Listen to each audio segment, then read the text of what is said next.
Жыл басына таласқан хайуанаттар. Бұрынғы ерте заманда хайуандар жыл басы болуға таласыпты.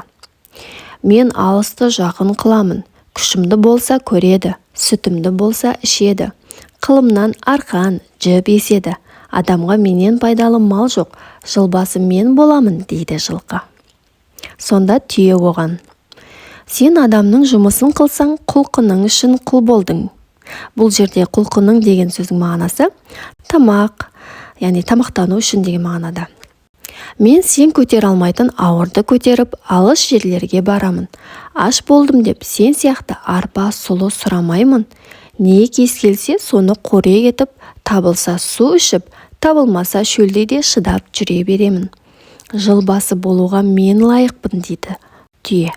Сонда сиыр тұрып: адам егін ексе, жер жыртса мен керекпін. Олар сүтімді ішеді, құрт майымды жейді. Жыл басы болу маған лайық, дейді. Мен болмасам, қазақ үйін немен жабар еді?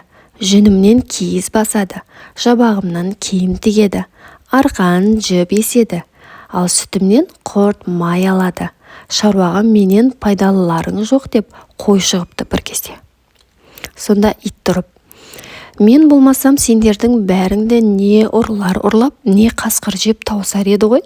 Мен сендердің баршаларыңды көзден таса қылмай бағып жүрген бақташымын.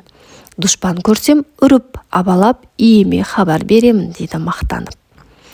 Сонда әтеш те қарап тұрмай былай дейді: жыл басы болуға мен лайықтымын. Мен болмасам, адам ұйықтап қалар еді.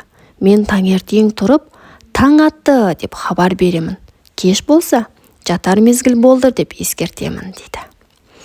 Тышқан не айтарын білмей сәл тұрады да, бір қулық ойлап, жиналған көпке былай дейді: бұл таластан еш нәрсе өнбес. Жылды қарап тұралық.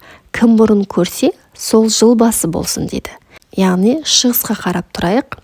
Шығып келе жатқан күнді кім бірінші көрсе, сол жыл басы болады, дейді.